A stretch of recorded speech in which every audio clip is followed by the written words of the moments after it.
जब हम लोगों ने 3 बेईमान चुनकर इनको दिए, इन्होंने कुछ नहीं किया और इसमें जितने मुख्यमंत्री थे सब शामिल है। 4 महीना बीत गया, कुछ हुआ ही नहीं। तुम लोग क्या भाई, क्या मजाक है? मतलब सोचिए कि देश की सबसे बड़ी सेवा, उसके सब लोग इकट्ठा होकर कह रहे हैं और सरकार क्या मतलब मुख्यमंत्री और पार्टी उसकी कैबिनेट कोई असर ही नहीं पड़ रहा। आपके साथ तो वैसा हो गया जैसा रोज आम लोगों के साथ होता है। तो परवाह ना करने का जो एटीट्यूड था आपका, उसी ने आपको 1996 की इस घटना तक पहुंचाया कि आईएएस एसोसिएशन का आप हिस्सा थे और उस एसोसिएशन ने अपने ही लोगों को चिन्हित कर दिया कि ये हमारे बीच के 3 सबसे करप्ट लोग हैं। इस घटना को बताइए, क्योंकि इस घटना के बाद फिर आगे पीछे की कहानी पूछने मजा आएगा। मैं तो हमेशा कहता हूँ, जिस दिन सरकार ये नियम बना देगी कि 10% कमीशन खाओ, मैं भी खा लूंगा। भाई तुम्हारा नियम है, मैं तुम्हारे नियम का पालन करने के लिए बैठा हूँ। मेरी मुलायम सिंह यादव, स्वर्गीय मुलायम सिंह यादव जी मुख्यमंत्री थे, उनके साथ एक मीटिंग में हम लोग गए थे। तो वो पूछने लगे सवाल कि भाई ये बताओ कि ये काम अच्छा क्यों नहीं चल रहा है। काम थोड़ा नाराज थे कि प्रोग्रेस ठीक नहीं थी। बाकी लोगों ने और बात बोली तो मेरा नंबर आया। वो मुझे जानते थे क्योंकि मैं उनके ज़िले में डीएम रह चुका था। कहा हाँ बोलिए आप। मैंने कहा सर एक ही समस्या है, यहाँ बताइए। हमने कहा सर आपके इस समय कार्यकाल में या इससे इस समय या पिछले कई सालों से एक प्रथा चल रही है कि जो अफसर जितना बड़ा बेईमान है वो उतने ऊंचे पद पे बैठा है। हमने कहा काम कहाँ से होगा। इस पर वो सुनते गुस्सा हो गए। मैंने सुना मायावती जी के काल में आपको बड़ी ताकतें मिली। जी हाँ, मायावती जी के समय में मैं प्रिंसिपल सेक्रेटरी था उनका और एडिशनल कैबिनेट सेक्रेटरी था। इसमें कोई दो राय नहीं है कि उन्होंने काफ़ी विश्वास मुझ पर किया। लेकिन वही होता है कि जब आप सही काम करते हैं तो फिर उसमें वो आ जाता है कि भाई ये नहीं करना चाहिए, मतलब दिस फॉर नॉट फर्दर। एक आईएएस अधिकारी थे धर्म सिंह रावत जी, ये बड़े ईमानदार आदमी थे और बड़े जैसे कहते हैं प्रिंसिपल्ड थे। तो एक अर्बन सीलिंग डिपार्टमेंट में वो डायरेक्टर बने तो उन्हें पता लगा कि वहाँ पर करीब 8,500 फाइलें गायब हो गई हैं। उसमें जितने प्रभावशाली लोग थे उन्होंने मिलकर फाइलें गायब करा दी। उन्होंने इस बात को उठाया और उठा के उन्होंने अपने सेक्रेटरी को लिखा, फिर अपने चीफ सेक्रेटरी को लिखा, फिर मुख्यमंत्री को लिखा। कोई सुनता ही नहीं था उनकी। क्या मेरा डिफेंडिंग अफसर बनना चाहोगे? उन्होंने कहा हाँ, कोई दिक्कत काम ये भी पंगे वाला था। तो जिस सरकार के खिलाफ ही, उसी के निर्णय के खिलाफ आप उसकी पैरवी कर रहे हैं। और वो आईएएस कर रहा है जो सरकार के साथ ही चलेगा भाई। उन्हीं के ज्वाइंट सेक्रेटरी था मैं। हाँ, मुख्यमंत्री का सीधा। मुख्यमंत्री का। मैंने कहा बिल्कुल। तो उन्होंने कहा सोच लीजिए आप। हमने कहा नहीं, सोच लिया। मैंने एप्लीकेशन दी, परमिशन लेनी पड़ती है। एप्लीकेशन दी तो जो हमारे जो सेक्रेटरी थे उनको उनसे परमिशन लेनी थी मुझे। मैंने जब एप्लीकेशन दी तो उन्होंने मुझसे पूछा कि क्या कर रहे हो, ये क्या कर रहे हो तुम?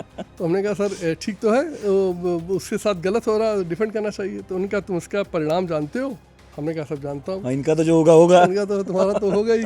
जिस दिन राजनीति हमारी भ्रष्टाचार से ऊपर जाएगी, जब ये हजारों करोड़ रुपए खर्च करके चुनाव लड़ने की जब तक प्रथा रहेगी, ये देश बेईमान रहेगा और यहाँ से बेईमानी जाने वाली नहीं है।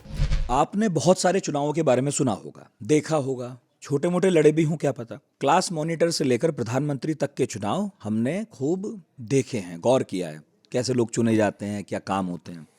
लेकिन एक चुनाव के बारे में मैं पिछले दिनों पढ़ रहा था एक किताब में, जिसका नाम है 3 महाभ्रष्ट। भाई साहब, ये चुनाव आज से तकरीबन 3 दशक पहले हुआ और आईएएस एसोसिएशन ने किया। लखनऊ में हुआ था ये चुनाव। कुछ आईएएस थे, यानी आईएएस एसोसिएशन थी साथ में बैठी, और उन्होंने चुनाव किया कि चलिए चुनते हैं कि हमारे भीतर ही 3 सबसे करप्ट आईएएस कौन से हैं। मुझे मालूम है हमारी पीढ़ी के बहुत सारे लोगों को इस घटना के बारे में नहीं मालूम, लेकिन जब ये घटना घट रही थी तब बहुत बड़ी थी, खूब अखबारों में छपती थी, टीवी पर बहस हो रही थी और विवाद होने लगे थे। कोई एसोसिएशन अपने ही लोगों को कैसे घेरे में खड़ी कर सकती है, ये क्या प्रक्रिया है चुनने की, जिन्हें चुना गया क्या उनके खिलाफ कभी कोई कार्रवाई होगी, ये सारे सवाल तब भी थे। और आज तो चूंकि ये घटना अब 3 दशक पुरानी है तो किताब में दर्ज होकर आ गई, तो उस पर बात करना बनता है, क्योंकि समस्या तो जस की तस है करप्शन की समस्या को खत्म करने के लिए चुनाव हुआ भी था। और इसका बीड़ा जिस व्यक्ति ने उठाया था वो आज हमारे साथ हैं, विजय शंकर पांडे। 37.5 सालों तक आपने आईएएस के तौर पर सेवा दी, यूपी सरकार में भी, केंद्र सरकार में भी, अलग अलग विभाग देखे, कई जिले देखे, इनफैक्ट बड़े मुश्किल वक्त में कई जिले संभाले। मैं किताब पढ़ रहा था, उसमें मालूम चला कि जब राम मंदिर आंदोलन चल रहा था तो डिमोलिशन के जस्ट बाद आपको फैजाबाद का डीएम भी बनाया गया। तो कैसे उन्होंने 37.5 साल गुजारे इन सेवाओं में, कैसे उनकी मुठभेड़ हुई अलग अलग तरह के करप्शन से, क्यों उन्हें लगा कि वो सिस्टम में रहकर भी लड़ पाएंगे और लड़ते भी रहे, बढ़िया नौकरी करके रिटायर हुए, आज हमारे साथ है किताब लिखने के बाद। तो आपका बहुत बहुत स्वागत है विजय जी। बहुत बहुत धन्यवाद। और ये किताब पढ़कर मेरी बहुत इच्छा हो रही थी आपसे मिलने की। 37.5 साल एक नौकरी में आप रहे। मैंने तो अक्सर वो घटनाएं सुनी पड़ी हैं जब कोई आईएएस या आईपीएस तय करता है कि जहां मैं काम करता हूं यहाँ के करप्शन का जो है भांडाफोड़ करूंगा या उजागर करूंगा, प्रक्रिया से ही चलूंगा, लेकिन फिर वो उस प्रक्रिया का अंग रह नहीं पाता, उन्हें दूध से मक्खी की तरह बाहर फेंक दिया जाता है। अब 37.5 साल सरवाइव भी कर गए, और जबकि आपने बड़ी बड़ी लड़ाइयाँ लड़ी जिनके बारे में अभी हम इस पॉडकास्ट में बात करेंगे। तो पहले मुझे ये बताइए, ये फॉर्मूला क्या है कि लड़ते भी रहो और बने भी रहो? देखिए नितिन जी, ये मेरा जो अनुभव रहा 37.5 साल का, उसमें एक बात बड़ी स्पष्ट है कि अगर आप सच पर हैं और आप गलत कुछ नहीं कर रहे हैं और कानून नियम का पालन ईमानदारी से कर रहे हैं, तो इस व्यवस्था में आपका कुछ बिगड़ेगा नहीं।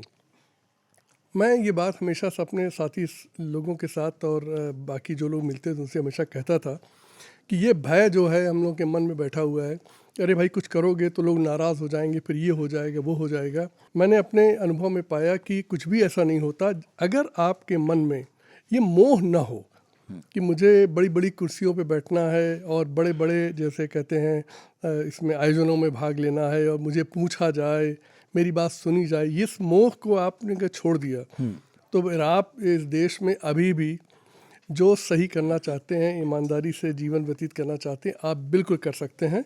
और इस पुस्तक में भी मैंने यही कहने की कोशिश की है कि ये भय नहीं होना चाहिए किसी को कि आज इस हमारे देश में सोसाइटी में कोई जगह नहीं बची ईमानदारों की, पूरी जगह बची हुई है और बड़ा सम्मान भी मिलता है और आपका हौसला भी लोग बढ़ाते हैं अगर आप इस मोह को त्याग सकें कि मुझे बड़ी बड़ी कुर्सियों पे नहीं बैठना है।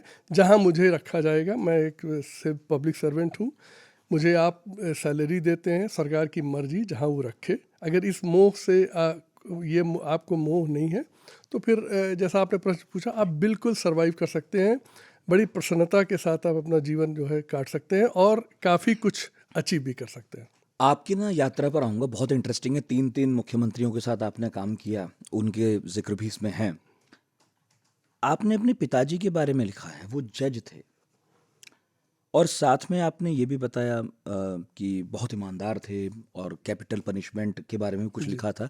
हालांकि उस पर मेरी घोर आपत्ति है, कैपिटल पनिशमेंट का मैं तो हिमायती नहीं हूँ। उस वक्त खैर समाज में किसी और तरह की राय थी, अब बदल भी रही हैं काफ़ी। आप पर किस चीज़ का ज़्यादा असर था? क्योंकि मैंने देखा जब 37.5 साल आप लड़ते रहे, तो कभी तो ऐसा मौका भी आता होगा ना जब आप अंदर से अकेला महसूस करते होंगे, कभी तो लगा होगा, क्योंकि अब जब मैं लोगों को ये बताऊंगा आपने कैसी लड़ाई लड़ी तो वो भी ये महसूस करेंगे कि ये सवाल बिल्कुल मौजूद है, पूछना चाहिए था। देखिए मेरे पिताजी जुडिशियल सर्विस न्यायिक सेवा में थे और आज भी देखिए देश का कानून और तब भी देश का कानून था कि जो हत्या का जो अपराध करे उसको जो है मृत्युदंड की सज़ा दी जानी चाहिए अगर वो जैसे कहते हैं उसकी जघन्यता उस अपराध में हो। उन्होंने बहुत से लोगों को आजीवन कारावास की सजाएं भी दी थी, लेकिन उन्होंने इस बात का हमेशा ध्यान रखा कि अगर देश का कानून ये कहता है तो उसको किया जाए। मैंने बहुत कुछ सीखा उनसे कि वो बड़े सीमित संसाधनों में, हम लोग का परिवार थोड़ा बड़ा था, बड़े सीमित संसाधनों में अपने माता जी पिताजी की भी सेवा करते थे, भाई बहनों को भी देखभाल कर रखते थे। सीमित संसाधन थे लेकिन वो उसमें बड़ी प्रसन्नता से रहते थे। तो एक तो लेसन मुझे, एक पाठ मुझे ज़रूर मिला कि आप थोड़े में भी बहुत ज़्यादा प्रसन्न रह सकते हैं और जीवन की आपकी सभी आवश्यकताएं पूरी हो सकती हैं। ये चीज़ मैंने पूरे अपने जीवन में ये देखा कि धन की कमी किसी भी जो राजकीय सेवा में या किसी भी सेवा में, आप लोग भी बहुत अच्छी सर्विसेज में हैं, बहुत अच्छा काम कर रहे हैं, आप अगर अपनी आवश्यकताओं को न बढ़ाएं तो धन की कमी नहीं है। सारी दिक्कत है जब हम अपनी आवश्यकताओं को बढ़ा लेते हैं तब धन की, पैसे की कमी पड़ने लगती है, फिर हम लोग रोना शुरू कर देते हैं कि भाई ये पैसा बहुत कम है। तो ये अनुभव मेरी जीवन का रहा कि वो मैंने अपने पिताजी से सीखा कि जितना है उसी में आप जीवन काटिए और आप प्रसन्नता पूर्वक अपने दायित्वों का पूरा निर्वहन कर लेंगे और एक अच्छा खासा सफल जीवन आप बिल्कुल बिता सकते हैं। बाकी मानसिक संबल कहाँ से मिलता था? क्योंकि आपने 1-2 जगह लिखा कि मैंने गांधी को पढ़ा बीच में, मगर आप जब शुरू में तो आपने गांधी को पढ़ा नहीं था, और आपने तो क्रांति की शुरुआत मेरा ख्याल है एकदम ही शुरू में कर दी थी। तो उसे क्या कहें कि अपरिपक्वता ज़्यादा थी, कि शुरू में पता नहीं था सिस्टम कैसे काम करता है, बस जो ब्रीफ था वो था ठीक है यार ईमानदारी से चलना वैसे चलना है, प्रैक्टिकल जिसको कहते हैं वो समझ नहीं थी, या पहले से ही सिद्धांतवादी बहुत ज़्यादा थे आप? क्या था इसमें, सब क्या मानते हैं आप? देखिए आप मैंने सेवा जो ज्वाइन की तो मैं उस समय पढ़ रहा था, पढ़ाई एलएलबी की पढ़ाई पूरी नहीं हुई थी, उसी दौरान मेरा चयन हो गया, मैं 21 वर्ष की आयु में आ गया। तो उस समय न तो समाज की चिंता थी, न कोई जैसे कहते हैं प्रिंसिपल्स थे, इसको मुझे कहने में कोई शक नहीं है कि ऐसा तो था नहीं कि देश की बड़ी सेवा करने निकले थे, लेकिन ये था कि एक सम्मानजनक नौकरी ये थी, इसको लोग कहते थे, तो उसमें प्रयास किया और सफलता ईश्वर की कृपा से, माता पिता के आशीर्वाद से मिल गई। आप 76 माइस हो गए थे? मैं 79 79 जी। उसमें अंदर जाने के बाद मुझे बड़ी, चूँकि मेरे पिताजी खुद जज थे और वो उस समय तक काफ़ी सीनियर हो चुके थे, डिस्ट्रिक्ट जज थे, तो उनसे मैं एक चीज़ देखता रहा कि वो जो सही रहता था कर देते, कभी चिंता नहीं करते थे कि उनके ऊपर वाले हाई कोर्ट में बैठा क्या कहता है, कोई कहते, कभी चिंता नहीं करते थे। तो यही बात मैंने पकड़ी कि भाई जो सही है उसको किया जाए। देखिए मैं एक बात कहना चाहूँगा आपके सभी जो श्रोता लोग, उनके लिए भी, सही और गलत का निर्णय हर व्यक्ति को पता रहता है। मतलब आप जीवन में किसी भी स्थिति में आपके अंदर ये बड़ी क्लैरिटी आती है, हमेशा रहती है कि ये इसमें सही क्या गलत क्या। आप उसकी सुने या ना सुने, जैसे कहते हैं आत्मा की आवाज़, सुने ना सुने वो आपकी मर्जी, लेकिन ये आप कभी नहीं कह सकते कि मुझे पता नहीं था कि ये गलत है कि नहीं। तो वो ये बात, इसकी जैसे कॉन्शियसनेस आई इस बात की, तो मैंने ये सिर्फ कोशिश की कि जो सही लग रहा है उसको किया जाए और उसके परिणाम की चिंता न की जाए, क्योंकि परिणाम की चिंता अगर आप करेंगे तो फिर आप हमेशा, आपका निर्णय जो कलर्ड हो जाएगा, रंग से रंग जाएगा, और फिर आप वो नहीं करेंगे जो होना चाहिए, करेंगे वो जो जिसमें आपका एक भय का पुट शामिल हो। तो इसमें मैं कहूँगा कि ये बड़ी सामान्य सी बात है, सबके लिए होनी चाहिए, लेकिन दुर्भाग्य की बात है कि ऐसा हो नहीं रहा। उसमें मुझे ऐसा लगता है कि जो उदाहरण हैं वो हमारे सामने नहीं आ रहे हैं ऐसे, जो इस बात को प्रस्तुत करें कि जीवन को प्रिंसिपल्स पे जीना या सच्चाई पे जीना बेटर है। आजकल दिख क्या रहा है, जो जितना बड़ा बेईमान है उतने बड़े पदों पे बैठा है, उतना संपत्ति लेके बैठा है, उतनी ज़्यादा उसके पास संपन्नता है, उतनी ज़्यादा उसका वो है, अधिकार है।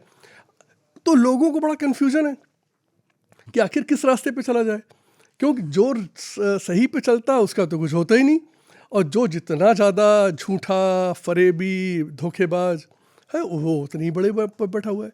तो हमारे समाज में इस समय बहुत बड़ा एक, जिसे कहते हैं जो ऊंचे ऊंचे पदों पर, जैसे एक आपने सुनी होगी, महाजना येन गता स पंथा, महाजन जिधर चलते वही पंथ है। वही पंथ है। तो महाजन कोई सेठ साहूकार के लिए नहीं कहा जा रहा है, वो समाज के अग्रणी लोग जिस पथ पे चलते हैं, विद्वानों के लिए, सज्जनों के लिए। वो माना था। आज हमारे जो महाजन लोग हैं, हमारे महाजन कौन है, अफसर लोग हैं, नेता लोग हैं, ये जिस रास्ते पे चल रहे हैं जनता कहती है यही रास्ता है, और आज जो राजनीति की हाल है उसके बारे में कहना ही नहीं है। तो वो कन्फ्यूजन अगर आप पाल लेंगे तब तो जीवन बहुत संकट में है। तो परवाह ना करने का ये जो एटीट्यूड था आपका, उसी ने आपको 1996 की इस घटना तक पहुंचाया कि आईएएस एसोसिएशन का आप हिस्सा थे, और उस एसोसिएशन ने अपने ही लोगों को चिन्हित कर दिया कि ये हमारे बीच के 3 सबसे करप्ट लोग हैं। इस घटना को बताइए, क्योंकि इस घटना के बाद फिर आगे पीछे की कहानी पूछने मज़ा आएगा। देखिए नितिन जी, होता क्या है कि जब शुरुआती दौर में ही मुझे हमेशा ये दिखने लगा कि होना क्या चाहिए हो कुछ और रहा है। कागज़ पे लिखा हुआ है कि जैसे हमेशा आता है, मैं आपसे बताऊं, हर साल ये निर्देश जारी होते हैं कि अधिकारियों से अपेक्षा है कि बड़ी ईमानदारी से काम करेंगे और निष्ठा से पूरा काम करेंगे, और हो क्या रहा है नीचे कि खुलेआम रिश्वतखोरी चल रही है। जो मैंने उदाहरण पुस्तक में दिए हैं वो उसका सिर्फ इंगित करता है कि हम लोग सरकार चलाते हैं कुछ कहकर, और अंदर उसके, मुझे कहने में कोई संकोच नहीं, एकदम विपरीत। गरीबों के लिए योजना चलती है, उस योजना में शुरुआती दौर में वो भ्रष्टाचार पे भेंट चढ़ जाती है। उसके बाद आप कहते हैं कि साहब ऐसा है कि हम तो क्या करें, हमने तो बड़ा प्रयास किया लेकिन गरीबी जा ही नहीं रही। आपने कभी उसका ईमानदारी से प्रयास ही नहीं किया। कोई आप सही काम करिए, नियम का पालन कराइए तो आपको स्थानांतरित कर दिया जाएगा, आपको दंडित कर दिया जाएगा। ऐसे मैंने कई उदाहरण दिए। एक छोटा सा उदाहरण जो मुझे सबसे ज़्यादा अपील करता है, जिस पर मैंने काफ़ी विस्तार से लिखा भी है, वो एक अधिकारी था, बड़ा अच्छा काम करता था। उसको वहाँ के जो स्थानीय नेता थे, उस समय भाजपा की सरकार थी, ये 1991 की बात है, कल्याण सिंह जी मुख्यमंत्री थे। वो नाराज़ हो गए। आप नाराज़ क्यों हो गए? क्योंकि उनकी मर्जी के अनुसार वो काम नहीं कर रहा था, वो कानून और नियम की मर्जी से कर रहा था। और हमारे देश का कानून इतना स्पष्ट है, बेईमानी नहीं होनी चाहिए, कोई कंफ्यूजन नहीं है। किसी कन्फ्यूजन नहीं, किसी के साथ Clarity अन्याय नहीं एकदम। होना चाहिए। आपको सब काम सही करना है। आपको हमारे देश के कानून इतने साफ हैं कि आप किसी भी समस्या को रखिए, उसका उत्तर तत्काल मिलेगा। ये करना चाहिए, ये नहीं करना चाहिए। तो वो अधिकारी नया IAS अफसर था, 2 साल की नौकरी थी, उत्साह बहुत भरा हुआ था, तो वो अपना काम कर रहा था। उसके पीछे से पड़ गया कि ये हमारी सुनता नहीं। तो मैंने पूछा, उनसे कहा कि भाई आपकी कैसे सुन ले? आप कहते हो कि नियम कानून से काम हो, और आप दूसरा चाहते हो कि इसके कहने पे, हमारे कहने पे क्यों नहीं होता? तो उसका स्थानांतरण सरकार ने कर दिया। तो उस पर मैंने विरोध किया और मैंने कहा ये गलत कर रहे हो आप ऐसे अधिकारी को अगर आप हटाओगे तो ये मैसेज क्या दे रहे हो कि आप अपनी मर्जी से काम, मेरी मर्जी से काम करो, कानून नियम की मर्जी से काम करने की आपकी कोई ज़रूरत नहीं। आपके अंडर काम करते थे वो मेरे नीचे थे। SDM, मैं DM था, मैं DM इटावा था, डिस्ट्रिक्ट मजिस्ट्रेट इटावा था। वो मेरे नीचे विधुना तहसील है, वहाँ पर SDM थे। बहुत ईमानदार, इस समय बहुत चीफ सेक्रेटरी के इक्विवेलेंट पद पर उत्तर प्रदेश में नियुक्त था वो। अंत में सरकार ने उन्हें हटा दिया, तो मैंने उसका विरोध किया। मैंने कहा मैं तो इससे सहमत नहीं हूँ बिल्कुल।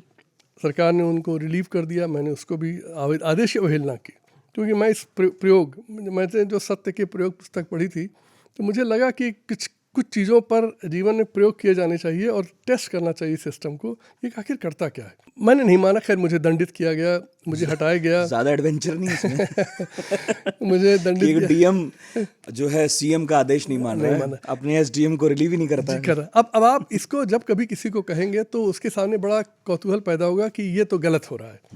मैं सवाल पूछता हूँ कि आखिर कानून ऊपर है कि CM ऊपर है? मैंने लिखा, मैंने 10 पेज की चिट्ठी लिखी अपने जो उन्होंने जो एडमिनिस्ट्रेटिव एक्शन जो मेरे ऊपर लिया, उसका मैंने उत्तर दिया। उत्तर में मैंने ये लिखा, आखिर मुख्यमंत्री कोई सरकार तो है नहीं, वह अंतिम तो है नहीं, क्योंकि वो जो है हमेशा से कानून से बंधा हुआ है और कानून के अनुसार ही काम करने के लिए उसकी क्षमता है। आप ये नहीं कह सकते कि मुख्यमंत्री कह रहा है तो कर दिया जाए। कानून परख है, कानून सम्मत है, तभी किया जाना चाहिए।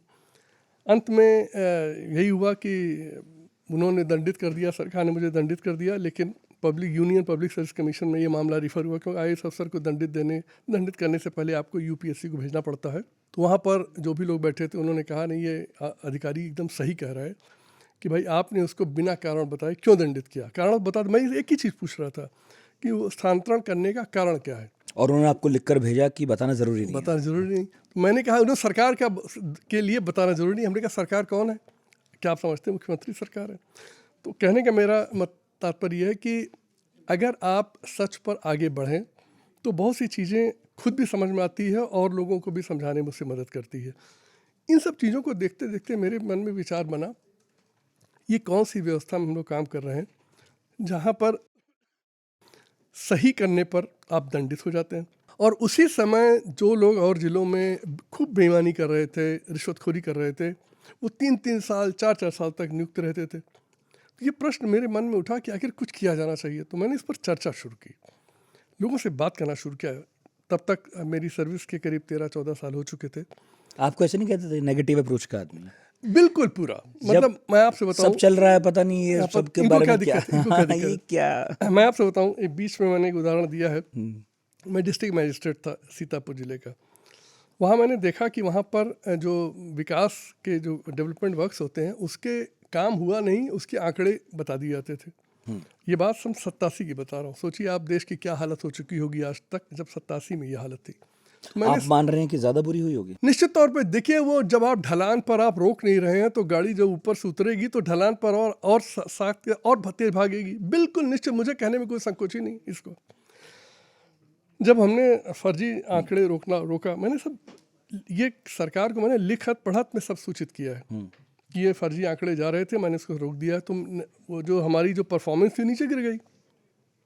नीचे गिर जाने पर मुझसे प्रश्न पूछा जाने लगा कि भाई तुमसे पहले तो बड़ा अच्छा काम चलता था, अब क्या हो गया? हमने कहा साहब फर्जी रिपोर्टिंग थी, गलत रिपोर्ट किया गया था, मैंने उसको सही किया है, मैं अगले साल आपको उससे कई गुना अच्छा परफॉर्मेंस दूंगा। चेतावनी दे दी गई, वार्निंग दे दी गई कि तुम्हारा बड़ा ख़राब काम है। जो हमारे ऊपर अधिकारी थे उनकी, चूँकि हमारे ज़िले का जो परफॉर्मेंस गिरी तो मंडल के परफॉर्मेंस गिरने लगी, तो उन्होंने टीम भेजी कि इस गलती को सुधारूं, मतलब गलती मैं नहीं कर, मैं जैसे लग रहा था कर रहा था, मतलब फर्जी उसने कहा कि डेटा मैनिपुलेट कीजिए मैनिपुलेट करिए, ताकि सरकार की नज़रों में ये मंडल जो है मंडल जो है ऊपर हो जाए। चढ़ जाए कि नहीं नहीं ठीक कर रहा है, और मैंने ये सरकार भी जानती ये थी। सरकार भी जानती थी। अब आप सोचिए ये कितनी आश्चर्यजनक स्थिति। तो मैंने, जो लोग आए थे वो मुझसे मिले, मैंने कहा देखो ये हिम्मत मत करना, ये गलती मत करना झूठा करने, क्योंकि मैंने ये कह दिया, बता दिया कि सही डेटा जाएगा, सही ही जाएगा। अंत में वही हुआ कि ये जिला सबसे नीचे था। क्या आपका जिला यूपी के सबसे 57 जिले थे उस समय प्रदेश में, 57वें नंबर पर आया 57 नंबर पर आ कि गया, यहाँ पर योजना कार्य या विकास के कार्य सबसे सबसे नीचे चल रहा है। सबसे खराब हो रहे हैं। इसमें जब मुझसे पूछा गया, मैंने यही लिखा, हमने कहा आप, मैं चैलेंज कर रहा हूँ कि आप इस ज़िले में आ जाइए, यहाँ पर हर काम 100% ईमानदारी से हो रहा है। अब कोई भी फर्जी डेटा नहीं जा रहा, लेकिन किसी ने इसको नहीं सुना। ये सब चीज़ें देखने के बाद मेरे मन में हमेशा सवाल उठता था कि आखिर हमारी कमिटमेंट इन लोगों के प्रति है, या मेरी कमिटमेंट उस पब्लिक के प्रति है, उस संविधान के प्रति है जिसके वास्तव में मैं जिसकी रोटी खाता हूँ। संविधान लेकिन रोज आपसे बात नहीं करता, संविधान आपको दिखता नहीं है, और जिनकी बात आप कर रहे हैं इनके प्रति मेरी नहीं है, वो आपको रोज तलब करते होंगे, फोन करते होंगे, अलग अलग ढंग से संदेश भिजवाते होंगे। इसलिए बिल्कुल पूछ सही। रहा हूँ कि ये तो संकट गहरा है, इतना आसान है नहीं, इतना आप बता रहे हैं कि हो नहीं, गया। मैं देखिए, होता क्या है कि मैं आप जो कह रहे हैं बिल्कुल सही बात कह रहे हैं। मैंने एक उदाहरण उसमें दिया कि रिश्वतखोरी हो रही थी कुछ सामानों की खरीद में। हमने सारे ठेकेदारों को बुलाया, हमने कहा देखो, जब मैं कह रहा हूँ कि ईमानदारी से काम करो, तो तुम लोग अपना जो कमीशन का पैसा जो अफसरों का है उसको क्यों नहीं तुम घटा देते। तो उन्होंने कहा साहब ऐसा है कि 18-20% कमीशन है, आपके यहाँ कोई नहीं लेता, किसी की हिम्मत नहीं है। तो साहब ऐसा है कि हम लेकिन दाम नहीं कम कर सकते, क्योंकि अगर हम यहाँ दाम कम करेंगे तो बगल के जिलों में और जिलों में भी हम कॉन्ट्रैक्ट पर ठेका ले रहे हैं, तो वो कहेंगे तुम वहाँ कम दे रहे हो, यहाँ भी कम करो, अब कमीशन भी रेट देना बिगड़ पड़ेगा, जाएगा सारा खेल बिगड़ जाएगा। तो उन्होंने कहा साहब 20% आप हमसे ले लो। तो हमने कहा ऐसा, मुख्यमंत्री सहायता कोष में तुम 20% दे दो।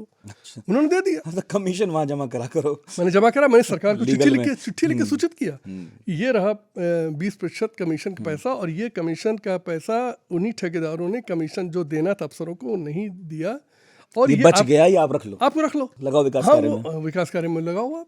अब लेकिन इसका किसी ने नोटिस नहीं लिया। मतलब मैं एक्सपेक्ट कर रहा था कि इसके बाद सभी को चिट्ठियां जाएंगी कि भाई ये क्या कर रहे हो, जब एक जिले में ये हो सकता है तो बाकी जिलों में क्यों नहीं कर रहे हो, तुम लोग क्यों कर रहे हो। चुप्पी एकदम, और किसी ने कुछ नहीं बोला।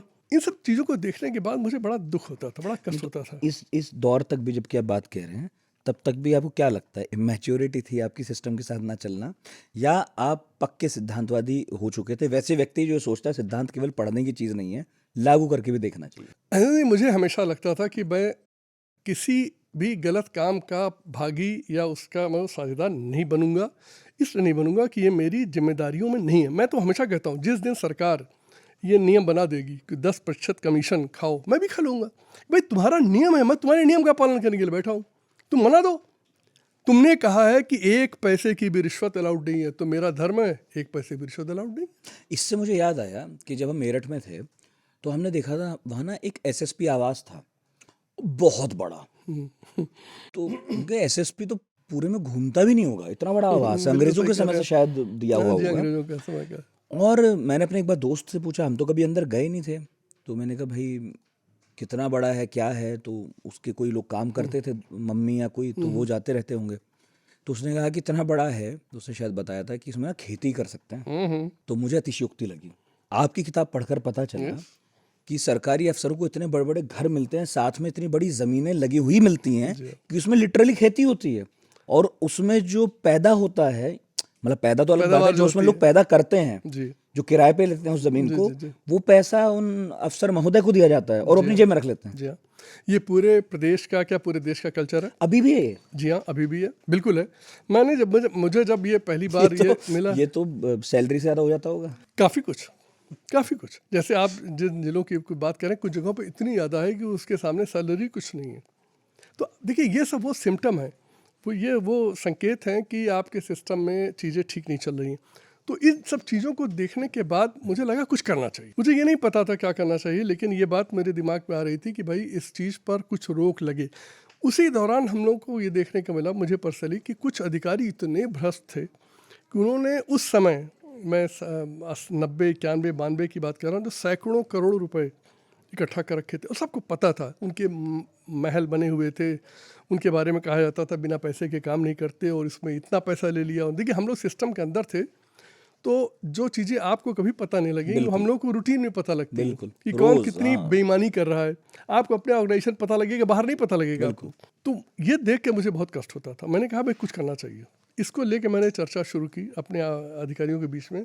तो मैं कहना चाहूँगा कि लोग भी चाहते हैं कि इस तरह की स्थितियाँ न रहें। कौन लोग? आईएएस आम सर्विस लोग में या भी- आईएएस अफसर? आईएएस सर्विस देखिए आम लोग तो चाहते ही हैं। उनका तो जीवन हम लोगों ने दुभर कर रखा है बेईमानी करके, क्योंकि उनका तो जीवन इतना कठिन है कि उनका कोई भी काम बिना रिश्वत सिफारिश के होता नहीं है।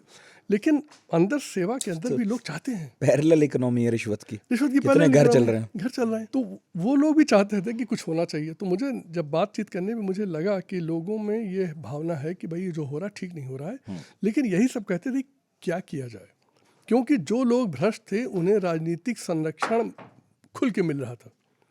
और वो आज भी वो प्रक्रिया और प्रथा जारी है कि जो बेईमान है उसको बड़े ऊंचे पदों पर दिया जाता है। मेरी एक बार मैंने इसमें पुस्तक में लिखा है, मेरी मुलायम सिंह यादव, स्वर्गीय मुलायम सिंह यादव जी मुख्यमंत्री थे, उनके साथ एक मीटिंग में हम लोग गए थे। तो वो पूछने लगे सवाल कि भाई ये बताओ कि ये काम अच्छा क्यों नहीं चल रहा है। काम थोड़ा नाराज़ थे कि प्रोग्रेस ठीक नहीं थी। बाकी लोगों ने और बात बोली तो मेरा नंबर आया। वो मुझे जानते थे क्योंकि मैं उनके ज़िले में डीएम रह चुका था। कहा हाँ बोलिए आप। मैंने कहा सर एक ही समस्या है, यहाँ बताइए। हमने कहा सर आपके इस समय कार्यकाल में या इससे इस समय या पिछले कई सालों से एक प्रथा चल रही है कि जो अफसर जितना बड़ा बेईमान है वो उतने ऊंचे पद पे बैठा है। तो हमने कहा काम कहाँ से होगा। इस पर वो सुनते ही गुस्सा हो गए कि भाई ये तो बहुत बड़ी बात आपने कह दी, अब तो इस पर पूरी चर्चा करनी पड़ेगी। हमने कहा सर बिल्कुल करिए। हमने कहा हम तो सर बिल्कुल बताएंगे आपको। हो गई। लेकिन अगली मीटिंग में जैसा होता है मुझे ही नहीं बुलाया गया, बाकी सब लोगों को बुलाया गया। तो सामान्य ढंग से चर्चा हुई, चाय वाय पी, चले गए सब लोग। आईएएस एसोसिएशन के साथ उनकी जो मुलाकात जी थी। जी जी जी तो मैंने उनको पत्र लिखा, वो पत्र मैंने इसमें लगाया हुआ है। तो मैंने कोट किया कि देखिए साहब, एसोसिएशन भी आपके साथ बहुत सहज नहीं थी? देखिए ऐसा था कि बिल्कुल आप जो कह रहे हैं नहीं सहज नहीं थी। लेकिन होता क्या है कि जब आप कोई बात बहुत ही जिसे कहते हैं प्रभावी ढंग से सही कहें तो उसको कोई काट भी नहीं पाता। देखिए सच की ताकत सिर्फ इतनी सही है। बात को तो काटना है। कहाँ से काटोगे। ये तो कोई नहीं कह सकता करप्शन बहुत अच्छी चीज़ है। यही मैं आपसे बता दूं, इसी तर्क को लेकर मैं अपने जीवन में हमेशा आगे बढ़ा। मैं कहता तुम कह दो कि ये जो हो रहा है सही है, नहीं तो बड़ा गलत हो रहा है। मैंने कहा बस हो गया, गलत हो रहा है तो रोको। तो उनको मैंने चिट्ठी में सूचित भी किया कि देखिए मैंने आपसे कहा था कि समस्या ये है कि जो जितना बड़ा बेईमान है उतने बड़े पदों पे बैठा है, इसलिए समस्या की जड़ में ही आता है। और भी चीज़ें लिखी मैंने। उसी के बाद जब लोगों से चर्चा हुई तो लोगों ने कहा हाँ इस पर कुछ किया जाना चाहिए, ये आम सहमति बन गई, कुछ होना चाहिए, लेकिन शुरुआत कौन करे। तो अंत में होता जैसे है कि फिर मेरे ही जिम्मे आया कि मैंने चिट्ठी लिखी। मैंने सीरीज ऑफ लेटर्स चिट्ठियाँ लिखी, उसमें काफ़ी चिट्ठियाँ लिखी, उसमें यही बात कहता रहा कि भाई कुछ करना चाहिए। अंत में ये चिट्ठियाँ आप किन्हें लिख रहे थे? मैं सारे जो 550 आईएएस अफसर थे उनको मैं चिट्ठियाँ लिख रहा था। सारे अपने जितने आईएएस एसोसिएशन जो था उसके मेंबर्स थे ये। उसके दो पार्ट होते हैं, एक एसोसिएशन जिसमें जनरल बॉडी में 550 और एक एग्जीक्यूटिव बॉडी होती है जिसमें 15-16 लोग होते हैं जो चुने हुए आते हैं। इसमें मैं छोटा सा एक इसलिए पूछ रहा हूँ ताकि लोगों को क्लैरिटी रही। आईएएस एसोसिएशन एक यूनियन की तरह है जी, जिसमें सब आईएएस ने Members- मिलकर बनाई है। जी, बिल्कुल। पुरानी एसोसिएशन है जी। और जो उनकी अपनी प्रॉब्लम्स होती हैं, परेशानियां होती हैं, वो सरकार से एक मंच बन गया है कि बात कर सकें। आपने बिल्कुल सही कहा, ये वही मंच है। जैसे और भी यूनियंस होती हैं उसी तरह से ये भी एक तरह का एक बॉडी है। और चूँकि ये बहुत एलीट है और सबसे ऊंची सर्विस, इससे एक्सपेक्टेड नहीं है कि वो कोई एजिटेशन करे या कुछ आंदोलन धरना करे। प्रदर्शन नहीं कर धरना सकते आप, नहीं सर्विस रूल के एक्सपेक्टेड खिलाफ नहीं है, है। एक्सपेक्टेड नहीं है आपसे। नहीं, वैसे भी खिलाफ है, नियम के खिलाफ। एकदम खिलाफ है, आप करिए। और आपके एक आईएएस थे जो धरना दे रहे थे जिसका जिक्र आपने लिखा, वो बाहर निकाल दिए गए इसलिए। बाहर निकाल भली बात सही थी उनकी। एकदम सही थे वो। तो इन सब चीज़ों पर आगे बढ़ने पर ये बात अंत में निष्कर्ष में निकली कि भाई हम लोगों को अपने बीच से बेईमान लोगों को निकालना पड़ेगा।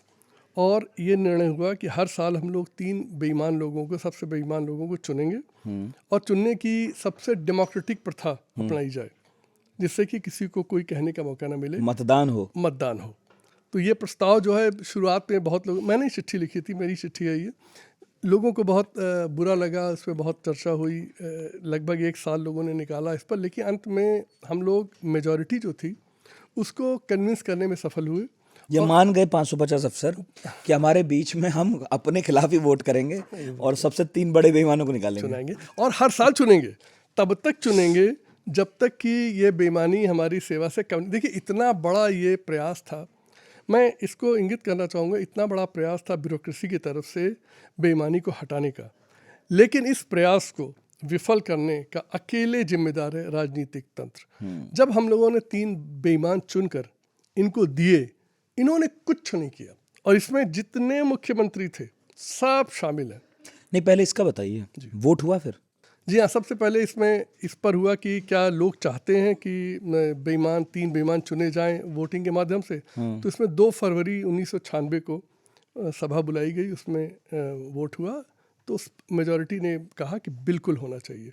तो एक चीज़ तय हो गई कि अब हम लोग हर वर्ष 3 महाभ्रष्ट चुनेंगे, और लेकिन इतना ही लोगों ने रोड़ा अटकाया कि इसको वोटिंग के माध्यम से चुना जाए या कैसे चुना जाए, क्योंकि ये जो 3 महाभ्रष्ट थे ये भी तो उन्हीं में से रहे होंगे। जी हाँ, वो इन्होंने बैठे थोड़ी थे, कहा होगा, वो बगल में बैठे थे। मतलब ये काम इसीलिए बड़ा मुश्किल था कि अपने लोगों खिलाफ के- वोटिंग होनी है। आप खुद उसमें सोचिए, अध्यक्ष महामंत्री तो चुने नहीं आने। ये तो बड़ी आप मुसीबत है। सोचिए कि अगर आप हम सब भी बैठकर अपने ही किसी सहयोगी के बारे में करें तो कितना असहज और कितना मुश्किल काम है। ये बिल्कुल ऐसा है, मुझे याद आया शो आता है ना बिग बॉस, उसमें एलिमिनेट करना होता है, जी, उसके लिए वोट होता है, तो सारी दोस्तियां खराब हो जाती हैं। तो यहाँ यही खतरा भी था, बहुत बड़ा खतरा था, उसके बहुत खामियाजा हम लोगों ने बाद में भुगता इसका।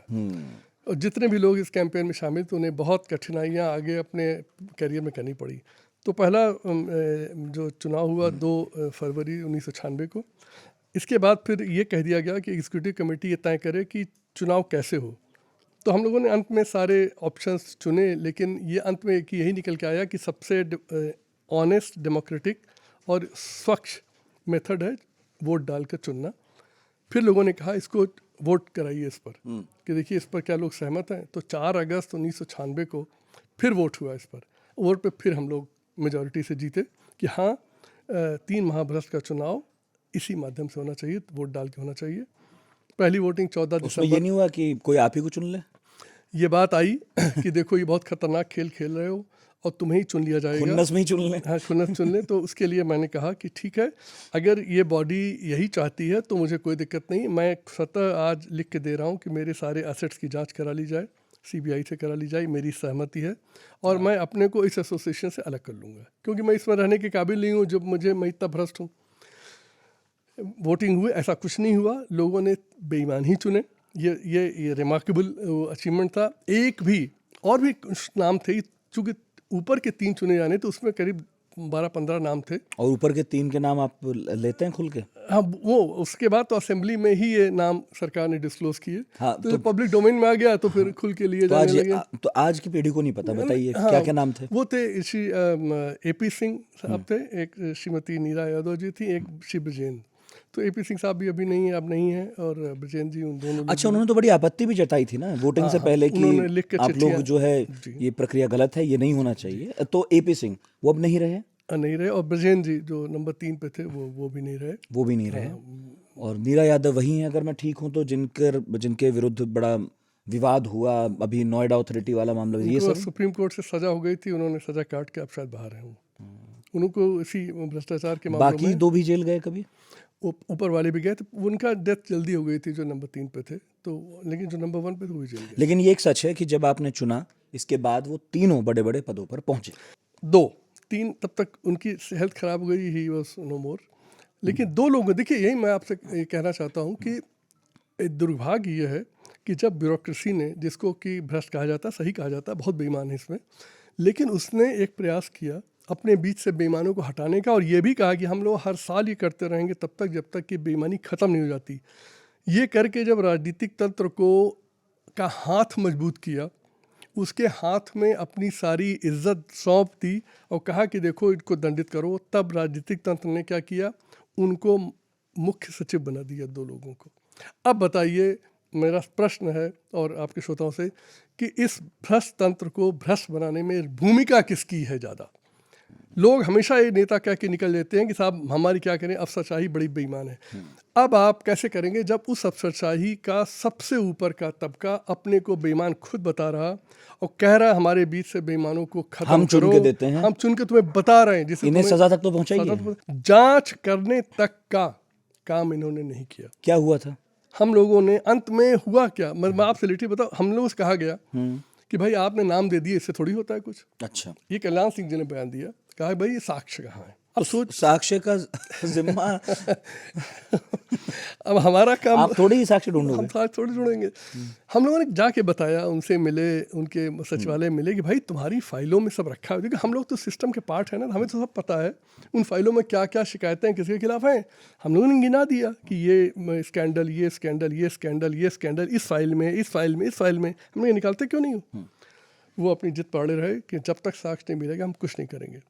तो मरता क्या ना करता, हम लोग फिर लगे, 1 साल लगा, साक्ष्य इकट्ठे किए, इतना बंडल बना के, साक्ष्य बना प्रूफ कर भी लेके गए। जी हाँ, और चिट्ठी बनी, चिट्ठी पे मेरा खुद स्वयं का दस्तखत है उस पर, और 3 लोगों ने उसमें दस्तखत किया, हम लोगों ने सबमिट किया। उसके बाद कुछ नहीं किया उन्होंने। अरे वो वाकया तो है जिसमें आपने बताया था कि हम मिलने गए तो उन्होंने कहा चिट्ठी आई नहीं। वो मुख्य सचिव जी के यहाँ ऐसा हुआ कि हम लोगों ने जब इलेक्शन हो गया, 3 लोग चुन लिए गए, तो चिट्ठी हम लोगों ने अंकित किया नाम कि साहब देखिए हमारे एसोसिएशन की मीटिंग में वोटिंग हुई, ये 3 महाभ्रष्टों के नाम ये हैं, इनके खिलाफ कार्रवाई करिए। ये चिट्ठी टाइप होके दस्तखत करके सचिव ने, उस समय सचिव थे श्री एस आर लाखा, दस्तखत करके उनका, मैं और लाखा खुद स्वयं गए मुख्य सचिव के कार्यालय में और उसको दस्तखत, बाकायदा दस्तखत रिसीव कराई। 4 महीना बीत गया, कुछ हुआ ही नहीं। तो हम लोग कहा भाई क्या मजाक है, मतलब सोचिए कि देश की सबसे बड़ी सेवा, उसके सब लोग इकट्ठा होकर कह रहे हैं, और सरकार क्या मतलब मुख्यमंत्री और पार्टी, उसकी कैबिनेट, कोई असर ही नहीं पड़ रहा। आपके साथ तो वैसा हो गया जैसा रोज आम लोगों के साथ होता है। जी हाँ, देखिए सिस्टम वही है। आपने अगर सही काम की बात की तो आप चाहे कोई भी हो, आपके साथ यही बर्ताव होगा। मुख्य सचिव के पास हम लोग गए, पूरा डेलीगेशन लेकर 10-12 लोग गए। उन्होंने कहा साहब कुछ हुआ ही नहीं, आप भी तो उस मीटिंग में बैठे थे, क्योंकि वो भी मेंबर थे, वो खुद आईएएस थे। खुद आईएएस सामने बैठे थे जब हम लोग भाषण दे रहे थे, बात कर रहे थे, वोटिंग कर रहे थे। तो उन्होंने कहा भाई चिट्ठी कहाँ है?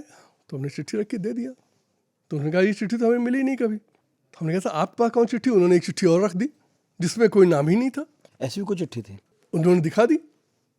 तो हमने कहा साहब हम तो चिट्ठी स्वयं आपके दफ्तर में दे के गए, हमने और सचिव ने कहा। तो उन्होंने कहा भाई हमें नहीं मिली। हमने कहा था अच्छा लिए, नहीं मिली तो अब ले लीजिए, ये है चिट्ठी असली, इसमें ये 3 नाम है। तो उन्होंने कहा ठीक है, अब ये नाम आ गए। उसके बाद एविडेंस की मांग की जाने लगी, 1.5 साल उसमें निकला। जब हम लोगों ने सारे साक्ष्य दे दिए तो उस पर एक ऐसी कमेटी बनाई गई कि मजबूरी हो गई इनकी, अखबारों में खूब छपता था, कमेटी बनाई जिसमें कभी वो कमेटी मिली ही नहीं और उसमें कुछ भी नहीं हुआ। कमेटी पर हरिशंकर परसाई का बड़ा अच्छा व्यंग्य है।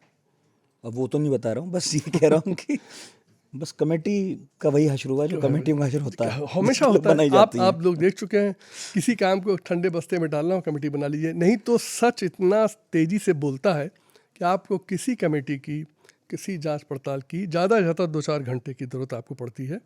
आप मेरा अपना प्रशासनिक अनुभव है, आप कोई मसला रखिए मेरे सामने, मैं आपको ईमानदारी से 2-4 घंटे के अंदर पढ़ के आपको बता दूंगा इसमें कौन सही है, कौन गलत है, किसने क्या किया है।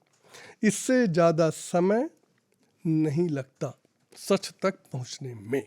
और अगर लोगों को सालों साल लग रहा है, ये विश्वास मानिए, ये सब उस दलदल में नाक तक डूबे हुए हैं, चाहे वो राजनीतिक तंत्र हो, चाहे ब्यूरोक्रेसी हो।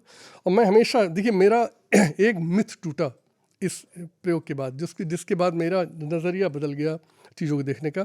पहले मेरा एक वो था कि ब्यूरोक्रेसी अगर ठीक हो जाए तो देश ठीक हो जाएगा, जो आप सब लोगों के मन में भी ये होगा कि भाई ये इतनी बड़ी बड़ी सर्विसेज पे आईएएस और आईपीएस ये लोग क्यों नहीं इकट्ठा होकर चीज़ों को ठीक करते। यही मेरे दिमाग में भी गलतफहमी थी, जिसको लेकर मैंने ये सारा अपना जो भी प्रयास था हम लोगों ने मिलकर किया। इस प्रयोग के बाद जब राजनीतिक तंत्र का ये व्यवहार दिखा, उसके बाद ये मिथ समाप्त हो गया कि ब्यूरोक्रेसी इस भ्रष्टाचार के लिए जिम्मेदार है। वो अकेला एक्सपेरिमेंट ये प्रूव करता है कि भ्रष्ट राजनीतिक तंत्र ने इस देश का सत्यानाश कर दिया। हाँ, क्योंकि अगर आईएएस खुद चुन लें कि हमारे यहाँ ये जिम्मेदार हैं, चलिए आप कार्रवाई कीजिए, तो कार्रवाई करने का जिम्मा तो नेताओं का है, दस्ते तो संविधान ने उन्हें दिया है। उनको आगे बढ़ाना था, उन्हें बुलाना था कि भाई देखो ये 3 लोग हैं, इनको तुरंत सस्पेंड करो। ये हम लोग मांग थी, उनको सस्पेंड करो, उनकी असेट्स की जांच सीबीआई को दे दो। 2 ही तो मांग थी हमारी। हम ये थोड़ी कह रहे थे उन्हें जेल में भेज दो, आप कुछ नहीं, इनकी जांच करा लो। और ये भाई इनको पूरी बॉडी ने कहा है कि इतने भ्रष्ट, सोचिए कितना दुस्साहस का काम था ये। नहीं, चलिए ठीक है, सरकार ने नहीं किया, लेकिन आप इतने साल बाद क्या आपको लगता है कि जिन 3 लोगों को आप लोगों ने मान लिया कि ये तो भ्रष्ट ही थे, उनके साथ फिर या उनके साथ कोई इंसाफ हो सका फिर? नंबर 1 और नंबर 2 को तो मुलायम सिंह यादव ने जी ने मुख्य सचिव बना दिया। तो जब उनको बनाया तो लोगों को एक जैसे कहते हैं कि इतना ज़्यादा आघात पहुंचा कि ये कैसे कर सकते हो। चलो आप कुछ नहीं कर रहे हो आप, लेकिन कम से कम उनको उस पूरे प्रदेश की बागडोर तो न सौंपो, जिसके बारे में वहीं उसी सेवा ने उन्हें महाभ्रष्ट घोषित कर रखा है। दोनों मामलों में सुप्रीम कोर्ट में पब्लिक इंटरेस्ट लिटिगेशन, एक बड़े साहसी पत्रकार हैं वहाँ शरद प्रधान जी, मतलब उनका बड़ा सम्मान इसलिए करता हूँ, उन्होंने वह अकेला आदमी थे जिसे साहस किया। उससे दोनों मामले, और दोनों मामलों में सुप्रीम कोर्ट ने दोनों वो जो मुख्य सचिवों को अपने पद से हटाया। ये कहा कि क्या सरकारों को महाभ्रष्टों के अलावा कोई मिलता नहीं चीफ सेक्रेटरी बनाने के लिए। इसी के साथ एक और छोटा सा उदाहरण, जो नंबर 1 पे थे श्री अखंड प्रताप सिंह जी, वो 3 महीने के लिए मुख्य सचिव बने, लेकिन उसको भाजपा की उसमें सरकार थी, केंद्र में एनडीए की सरकार थी, उसने उसको एक्सटेंशन दे दिया। अब आप सोचिए कि जिसको महाभ्रष्ट घोषित किया गया हो, जिसके खिलाफ तत्कालीन प्रधानमंत्री अटल बिहारी वाजपेयी जी ने सीबीआई जांच खुद आदेश दी हो, उस व्यक्ति को वही प्रधानमंत्री जी 3 माह का एक्सटेंशन देने का अप्रूवल दे दिया। जब हम लोग को पता लगा, मैंने चिट्ठी लिखी, ये सबसे लास्ट में लगी हुई है। मैं इसमें सेंट्रल आईएएस एसोसिएशन का सेक्रेटरी था, ऑनरेरी सेक्रेटरी था। मैंने चिट्ठी लिख के सूचित किया कि भाई ऐसा तो न करो कि जिसको आपने खुद ही सीबीआई जांच के घेरे में डाला है, वो जिसको सर्विस ने महाभ्रष्ट घोषित किया है, उसको एक्सटेंशन तो न दो। उस प्रकरण को लेकर हमारे प्रदेश के ही बड़े प्रोमिनेंट मंत्री मिनिस्टर थे, वो भी बड़े दुखी थे कि क्या कर रहे हैं। तो वो पैरवी करने के लिए कि भाई गलत कर रहे हो आप, खुद गए अटल बिहारी वाजपेयी जी के पास कि देखिए वाजपेयी जी मत करिए, ये गलत है, और ये मैं चूँकि उत्तर प्रदेश से ही हूँ, उत्तर प्रदेश से चुनाव लड़ता हूँ, ये तो अंधेर करे हो आप। तो उन्होंने बाद में बताया, बड़े दुखी थे कि वो कहते हैं, ये सब जानने के बाद कहते हैं मैं प्रधानमंत्री होकर क्या किसी को एक्सटेंशन नहीं दे सकता। मतलब राइट और रॉन्ग क्या मतलब नहीं है। देखिए ये बात चूँकि मुझे तीसरे पर्सन ने बताई है, तो मैं इतना ही कह सकता हूँ कि मुझे ये पता लगा। लेकिन ये दुखद जब हम लोगों ने इस बात को कहा और बहुत मजबूती से कहा, अंत में हुआ क्या, जब जब सुप्रीम कोर्ट में मामला गया तो कहा जाता है, हमारी पुस्तक में लिखा, कहा जाता है कि जो अटॉर्नी जनरल ने पैरवी करने से मना कर दिया सरकार की। उसने कहा देखिए आपने ऐसा काम किया है जिसको डिफेंड नहीं किया जा सकता। तब मजबूर होकर उन्हें फ़ोन किया गया कि अभी बैठो, कल डेट लगी हुई, अभी बैठो, अपने पद से इस्तीफ़ा दो। तो जिनको एक्सटेंशन दिया गया था उन्हें 1.5 महीने बाद ही इस्तीफ़ा लिया गया उनसे, तब जाके सरकार रुक जाने। अब आप देख लीजिए कि राजनीतिक तंत्र कितना नियम का पालन करता है और कितना देश हित में काम कर रहा है। इस उदाहरण के बाद मेरा ये मिथ समाप्त हो गया कि ब्यूरोक्रेसी जिम्मेदार है इस देश की जैसे कहते कुव्यवस्था के लिए, अकेले, क्योंकि संविधान ने सारी ताकत चुने हुए प्रतिनिधियों को दी है, सही दी है। लोकतंत्र का मतलब ही यही है। और अगर जनप्रतिनिधि लोगों को नियम कानून से का कोई सम्मान करने का कोई वो नहीं है, तो हमारे देश को या प्रदेश को या नागरिकों को ये तैयार रहना चाहिए इस बात के लिए कि जो जैसा चल रहा वैसा चलता रहेगा। चूँकि आप डीएम रहे और भी अलग अलग विभागों में आपने अलग अलग तरह की नौकरियां की, मैं जब पढ़ रहा था आपने लगभग हर जगह यही लिखा कि जब मेरा वहाँ तबादला हुआ, मैंने एचआर संभाला, देखा वो भ्रष्टाचार में डूबा हुआ है, फिर वहाँ गया देखा वो भ्रष्टाचार में लिप्त है, वहाँ गया वो भी आकंठ में डूबा हुआ था। आप गए, आपने एक्शंस लिए, हम पिक्चरों में देखते हैं, वहाँ सब देखते हैं कि ट्रांसफ़र हो जाते हैं लोगों के। आप भी उनमें से एक थे क्या, उन आईएएस में से एक जिनके ट्रांसफ़र जल्दी जल्दी होते थे? बहुत ज़्यादा, हाँ, 6-8 महीने पे हमेशा हट जाते थे, हमेशा, ये हमेशा होता रहा। मैं आपको बताऊँ एक छोटा सा उदाहरण और जो शायद इस बात को आगे बढ़ाने में होगा। एक बार एक मुख्यमंत्री जी मीटिंग ले रहे थे, सारे कमिश्नर्स, डीएम्स उनकी, नारायण दत्त तिवारी जी, स्वर्गीय नारायण दत्त तिवारी जी चीफ मिनिस्टर थे उस समय। तो वो एक विभाग की सड़कों के बारे में बड़ा, जो आम नागरिक जिस पर हमेशा चर्चा करता रहता, देखिए सड़क बनी टूट गई, तो उन्होंने पूछा भाई ये क्या मजाक है, भाई सड़कें बनती हैं 3-4 महीने में, 6 महीने में टूट जाती हैं, तो भाई इस पर कुछ करना चाहिए। वो चर्चा होने लगी, सारे लोगों ने अपने सुझाव देने शुरू किए। मैं उसमें डीएम सीतापुर था, तो मैंने भी हाथ अपना खड़ा किया कि साहब मैं भी कुछ कहना चाहता हूँ। तो उन्होंने कहा बताइए। हमने कहा साहब देखिए समस्या की जड़ यहाँ पर है कि जिस विभाग की आप बात कर रहे हैं उस विभाग का जो मुखिया है वो इतना भ्रष्ट है कि वो बिना इतने % कमीशन लिए कुछ नहीं करता। हमने कहा जब आप ऊपरी कमीशन खा लेंगे तो सड़क क्या खाक बनेगी, वो तो टूटेगी। तो वो सुनते ही सब लोग चुप, जबकि सबको पता था, उन्हें पता था उस अफसर के बारे में और उस इंजीनियर के बारे में, लेकिन कुछ उन्होंने नहीं किया और उसके बाद वो चर्चा ही समाप्त हो गई। सबको पता है, पता सबको है, करना कोई नहीं करना चाहता। कोई नहीं चाहता। अच्छा, एक सीएम साहब और थे जिनके आप बड़े निकट थे, आप यंग आईएएस थे, निकट थे, उनके साथ काम करते थे, लेकिन आप उनके ही आदेश के खिलाफ चले गए। देखिए जो स्वर्गीय वीर बहादुर सिंह जी वो चीफ मिनिस्टर थे, मैं उनका जॉइंट सेक्रेटरी था, हाँ। मुख्य सचिव, मुख्य मंत्री का जॉइंट सेक्रेटरी था। एक आईएएस अधिकारी थे धर्म सिंह रावत जी, ये बड़े ईमानदार आदमी थे और बड़े जैसे कहते हैं प्रिंसिपल्ड थे। तो एक अर्बन सीलिंग डिपार्टमेंट में वो डायरेक्टर बने, तो उन्हें पता लगा कि वहाँ पर करीब 8,500 फाइलें गायब हो गई हैं। वो अर्बन सीलिंग समझ लीजिए कि जो पॉश इलाके जो शहर के होते हैं उनमें जो जिन जिन लोगों के पास बहुत ज़्यादा ज़मीनें थी उनकी ज़मीनों को लेकर, सीलिंग के तहत लेकर सरकारी कामों के लिए, गरीबों के लिए आवास बनाने की सुविधा थी, देने के लिए बनाया गया था। उसमें जितने प्रभावशाली लोग थे उन्होंने मिलकर फाइलें गायब करा दी।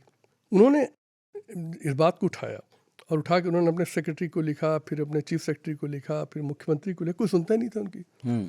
लेकिन वो जीवट के आदमी थे, तो उन्होंने पहले अपने इस चीज़ को लेकर आगे बढ़ाने के लिए उन्होंने धरना दिया अपने दफ्तर में, अखबारों में छपा, किसी ने कुछ नहीं किया।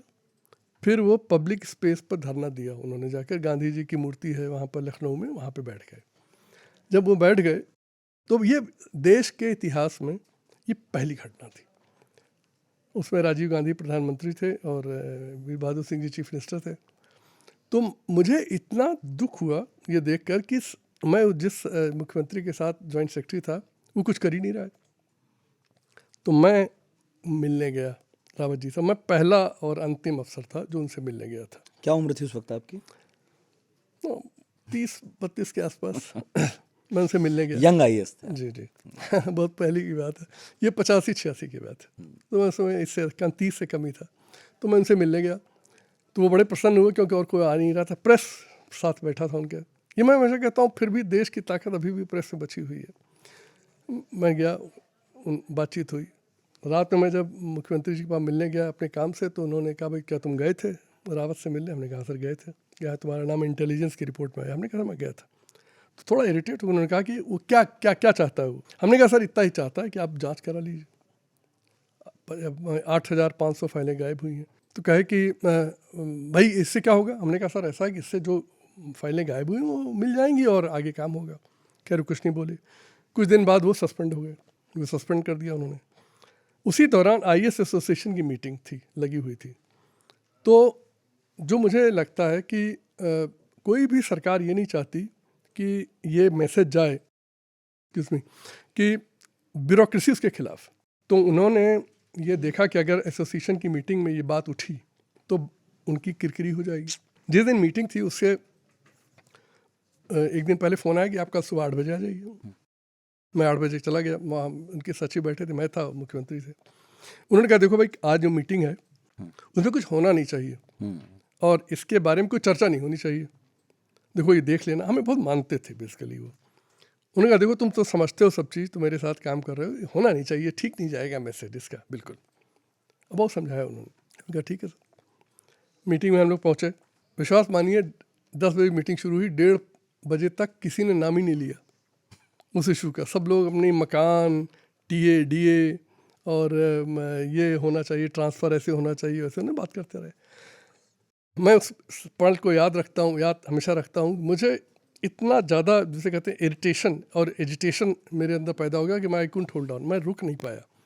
और मैंने हाथ उठाया और मैं माइक पे गया। उसके बाद मैंने 1.5 घंटे, तो मुझे आज भी याद नहीं है, मैंने बहुत लताड़ा। आप ही को मना किया हमें था मना किया कि था उठने मत देना, उठने मत देना। उठा था नहीं और मैंने आप ही ही ने उठा दिया। मैंने ही उठाया और इतना ज़्यादा उठाया, इतना ज़्यादा उठाया। जब मैंने बात अपनी ख़त्म की, इतना ही मुझे याद है कि पूरा हॉल खड़ा होकर तालियां बजा रहा था। जो लोग चुप बैठे थे सब ने तालियां बजाई। क्यों? सब यही चाहते थे, लेकिन कोई साहस नहीं कर रहा था। बस खैर ख़त्म हो गई। इसके बाद मेरा स्थानांतरण जो है दूसरी जगह हो गया। करने का प्रस्ताव चला गया। इंटेलिजेंस की रिपोर्ट चली गई, फिर से प्रस्ताव चला गया। जब मुझे पता लगा तो मैं जो आपको डीएम बना के भेज रहे थे। जी हाँ, तो मैं जो डील करते हैं ट्रांसफर पोस्टिंग चीफ सेक्रेटरी, उनके पास जाकर मैंने कहा, कहा मैं जाना नहीं चाहता, आप अगर हटाना चाहते हो मुझे हटा दो, कहीं भी हटा दो, मुझे कोई दिक्कत नहीं, लेकिन मैं वहाँ नहीं जाऊँगा, क्योंकि मुझसे बहुत जूनियर लोग, सीनियर लोग अभी भी वहाँ नहीं, डीएम नहीं बन पाए हैं, इसलिए बहुत गलत। पहले उन्हें बनाइए, पहले उन्हें बनाइए। तो उसी दिन शाम को मुख्यमंत्री जा रहे थे, दिल्ली जा रहे थे, मैं भी उनके साथ था। तो जो स्टेट क्राफ्ट होता है उसी में बैठे थे। वो सामान्यतः होता है कि जब मुख्यमंत्री जाते हैं तो उनके साथ जो अफसर होता है कुछ बातचीत करते हैं। तो बातचीत चलाने के लिए उन्होंने पूछा, भाई क्या हालचाल है? हमने कहा था बड़ा अच्छा है, और क्या हो रहा है? हमने कहा था आज बड़ी लंबी लिस्ट निकली है। तो थोड़ा उन्होंने चर्चा, उन्होंने कहा कैसा था? हमने कहा था अच्छे लोगों को आपने इस बार पोस्ट किया है। तो जैसे हमने कहा, उसके बाद उन्होंने कहा ये बताओ कि तुम्हें नहीं जाना था तो तुम्हें हमसे बताना चाहिए था ना, तुम जाकर मेरे अधिकारियों से क्यों कह रहे हो कि मुझे नहीं जाना है? तुम मेरे साथ काम करते हो ना, तुम क्या मुझसे नहीं कह सकते थे?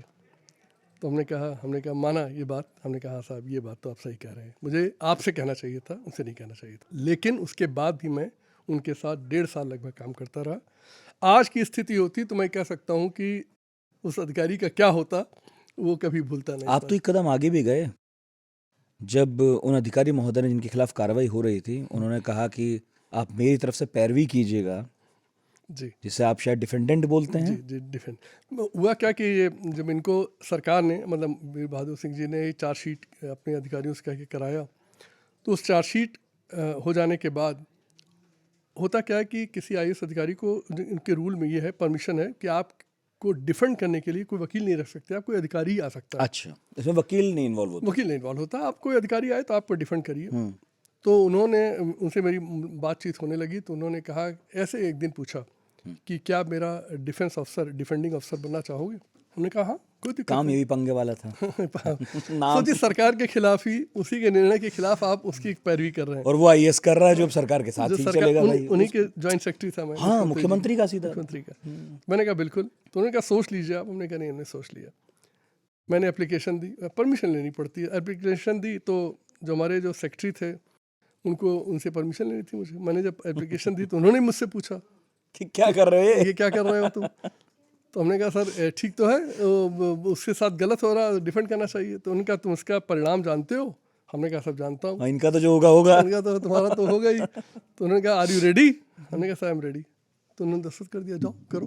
देखिए, मैं जो बात कहना चाह रहा हूँ कि उस समय न तो ऐसे मुख्यमंत्री थे कि जो करने के बाद भी रखे रहे, न ऐसे सचिव थे जो बिना मुख्यमंत्री से पूछे अधिकारी को परमिट कर दें।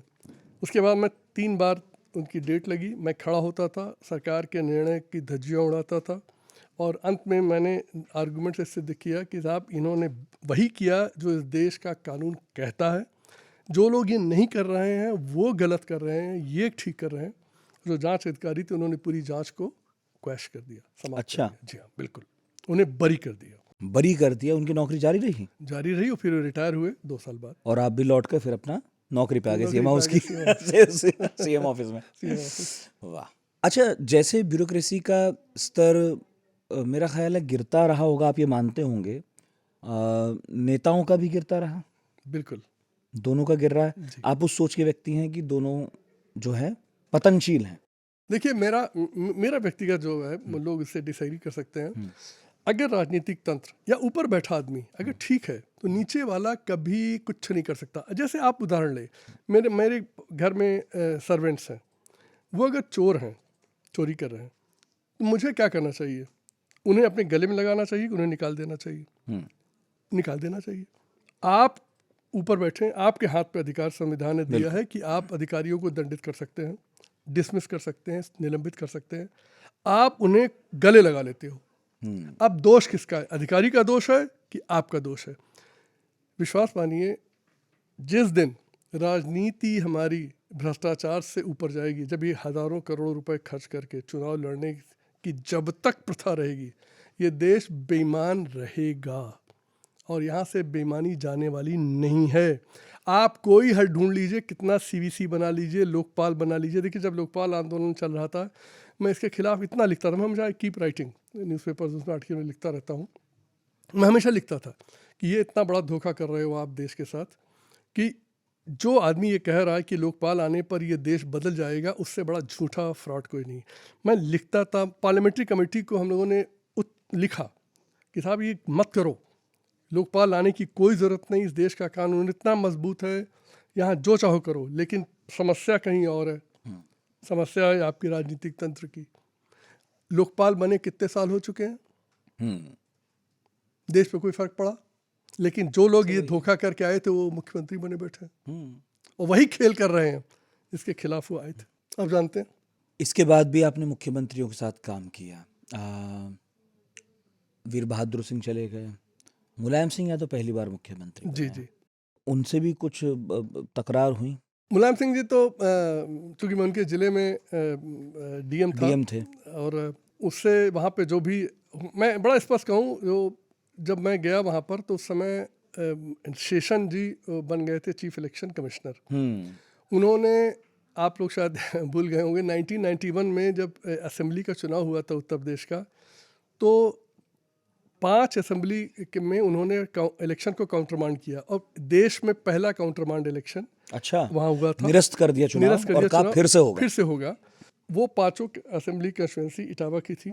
अच्छा, उसमें मुलायम सिंह जी की कंस्टिट्यूंसी भी शामिल थी। अच्छा, वो वहां से जीत के आए थे? वो जो नहीं काउंटरमांड कर दिया ना, तो उसमें इनका रिजल्ट ही नहीं निकला। वो चीफ मिनिस्टर थे उसमें, अच्छा। लेकिन हार गए। अच्छा, कल्याण अच्छा, सिंह जी अच्छा। चीफ मिनिस्टर बन गए, अच्छा, तो वो इलेक्शन हुआ। मतलब इतनी बुरी हालत थी कि मतलब बक्से उठा लिए गए थे, वो अपराध, गोलियां चलना, ये चलना, सब तरह का हो चुका था। उसको हम लोगों ने कोशिश की और सारे जो ये गलतियां हुई थी, अवैध कब्जे कराना, ये गुंडागर्दी, सब समाप्त किया। तो उससे वो थोड़े अप्रसन्न रहते थे मुझसे बहुत।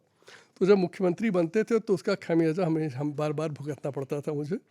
वो हटा देना और ये करना वो करना सब चलता रहता आप था। उनकी खराब आईएएस वाली लिस्ट में थे क्या? ब्लैक जी हाँ, हमसे बिल्कुल प्रसन्न नहीं रहते थे, नाराज़ रहते थे, और इसको वो खुलकर बताते भी थे, छिपाते नहीं थे। कम से कम उन पुराने नेताओं में ये बात तो थी। ये बात थी, खुल के कहती खुल के कहते है थे। मानते नहीं हो तो फिर क्या करेंगे? क्या करेंगे, वो बिल्कुल कहते थे, दो राय नहीं इसमें। एक जिक्र मैंने पढ़ा, भारतीय राजनीति के एक बड़े दिलचस्प किरदार है चंद्रा स्वामी, जी, वो उनका जिक्र आपने इस किताब में किया है।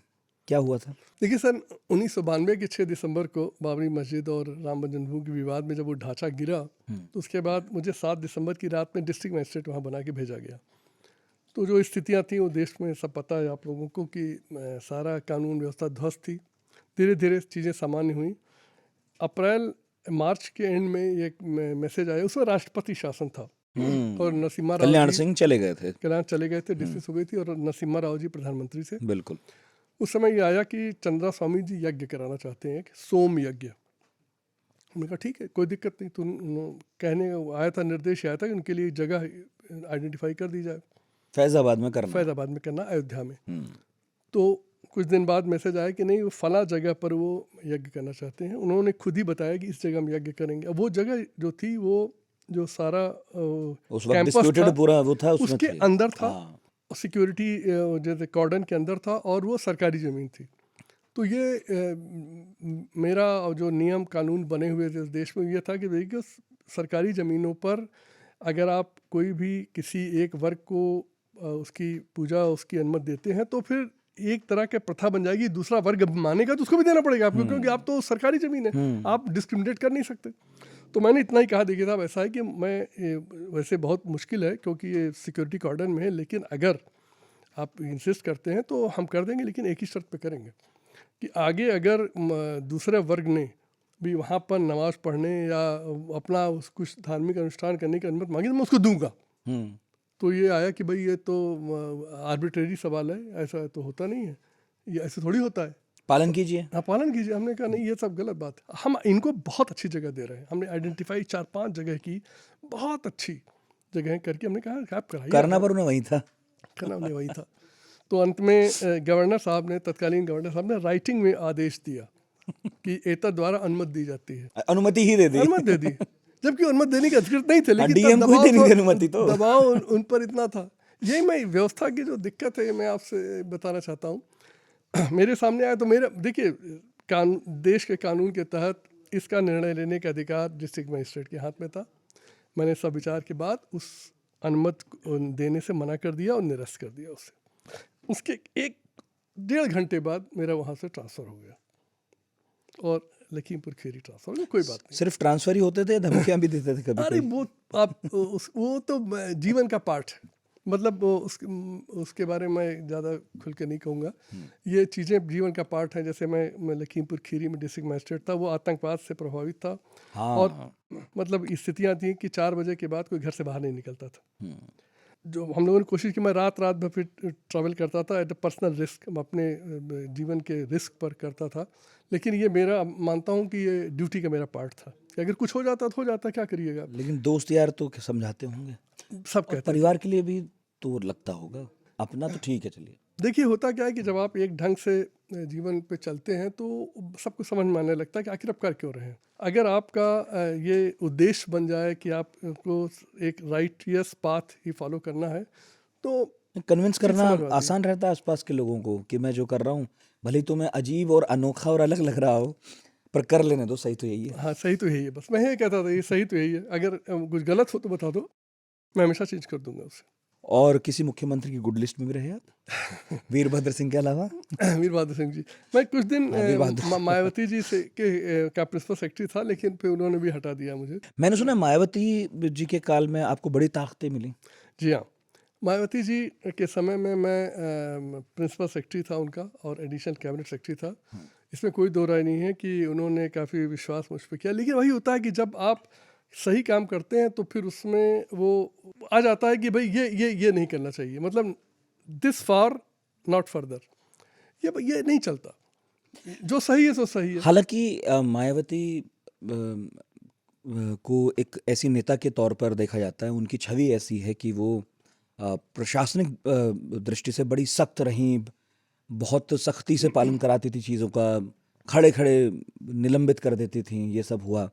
लेकिन मैं आपसे इसलिए पूछ रहा हूँ, आप इनसाइडर थे, वो केवल प्रतीकात्मक था या अंदर भी इस तरह की चीज़ें थीं? देखिए, ऐसा है, इसमें कोई दो राय नहीं मुझे कहने में कि वो निर्णय लेने की क्षमता बहुत है उनमें, और वो निर्णय लेकर फिर उससे हटती नहीं पीछे, वो हटती नहीं है। और निर्णय अगर उन्हें समझा दिया जाए, मैं दर्जनों इंस्टेंसेस हैं जब बहुत बड़े बड़े निर्णय उन्होंने लिए थे, लेकिन उन्हें जब मैंने कोशिश की बताने की कि ये निर्णय बिल्कुल जनहित में नहीं है, तो उन्होंने बदले। ये भी अगर कोई कहता है कि वो बिल्कुल सुनती नहीं थी, गलत बात है। ऐसा था कि कहने वाले के अंदर भी वो नैतिक बल होना चाहिए और उनका विश्वास होना चाहिए कि इसका कोई दूसरा एजेंडा नहीं है। तो मेरा अनुभव ये रहा है कि वो हमेशा सुनती थी। लेकिन यही था कि एक सीमा तक जाकर जब आप एकदम राइटियस पाथ पे चल रहे हो तो वो कॉन्फ्लिक्ट कहीं ना कहीं आ जाएगा, क्योंकि उनकी भी राजनीति वही है जो आज हमारे यहाँ की राजनीति सबकी है। इसलिए जब आप मायावती की बात करते हैं, मुलायम की बात करते हैं, कल्याण सिंह की बात करते हैं, वीर बहादुर सिंह की बात करते हैं, तो मैं बार बार मुझे ऐसा महसूस होता है कि बात केवल आईएएस के आईएएस एसोसिएशन की नहीं है, नेताओं की भी नहीं है। हम सभी एक अनजाने में या अनचाहे में एक ऐसे सिस्टम के पार्ट हो गए हैं कि हम उसके पार्ट भर हैं, ना हम उसे चला ही रहे हैं, ना हम उसे बदल पाएंगे। मतलब बड़े व्यापक तरीके से कभी कोशिश हो जाए तो हो जाए, लेकिन हम सभी की स्टेटस क्वो में फंसे हुए हैं। ये आपका ऑब्जर्वेशन एकदम सही है। इस समय जितने भी पात्र हैं सब विवश हैं, उसमें मीडिया भी शामिल है, ब्यूरोक्रेसी भी शामिल है। सब इस विवशता में फंस गए हैं कि कुछ भी नहीं हो सकता और जैसा चल रहा वैसा चलेगा। देखिए, किसी भी देश के लिए अच्छा लक्षण नहीं है कि उसके सभी इम्पोर्टेंट इंस्ट्रूमेंट्स जितने भी हैं, जुडिशरी हो, पॉलिटिक्स हो, ब्यूरोक्रेसी हो और मीडिया हो, वो ये गिव अप कर दें इस होप पर कि यार कुछ हो नहीं सकता, ऐसा ही चलेगा। ऐसा बदला जा सकता बहुत आसानी। देखिए, हमारे देश का सबसे बड़ा सौभाग्य एक है कि हम लोकतंत्र हैं और हमारे यहाँ हर 5 साल पे सत्ता बदलने का अधिकार बेचारे कॉमन लोगों के पास है। यही इस देश की सिल्वर लाइनिंग है और यही इस देश का सौभाग्य, यही देश की जैसे कहते हैं ताकत है, इसके पास ये है। कभी यहाँ जो कुछ भी होना है वो राजनीति को बेटर करके उसे सुधार कर ही संभव है। इस राजनीति से जो जाति, धर्म और काले धन में के दलदल में फंसी है, उससे कुछ भी नहीं होना है। और सारे तंत्र जो हैं, देखिए मेरा चूँकि काम ही यही था इस सर्विस के माध्यम से कि मैं पॉलिटिशियंस से डायरेक्टली इंटरेक्ट करूं, सिस्टम को ऊपर से देखने का अवसर मिला। देश को सुधारने का काम जुडिशरी का नहीं है, ये हमारे देश के बड़े बड़े जस्टिसेस कह चुके हैं। ये हमारा एजेंडा, हमारा मैंडेट नहीं है। हमारा मैंडेट न्याय करना है, ये मैंडेट पॉलिटिक्स का है, न ये एक मैंडेट ब्यूरोक्रेसी का है देश बदलने का। उसका काम है डेमोक्रेटिकली इलेक्टेड लोग आएँ, वो जैसी नीति बनाएं, तुम उसका ईमानदारी से पालन करो और उसको इम्प्लीमेंट कराओ। इससे ज़्यादा आपका रोल नहीं है। सबके रोल बटे हुए हैं संविधान में। सबसे इम्पोर्टेंट रोल पॉलिटिकल सिस्टम के पास है, इसीलिए सारे अधिकार उसके पास हैं।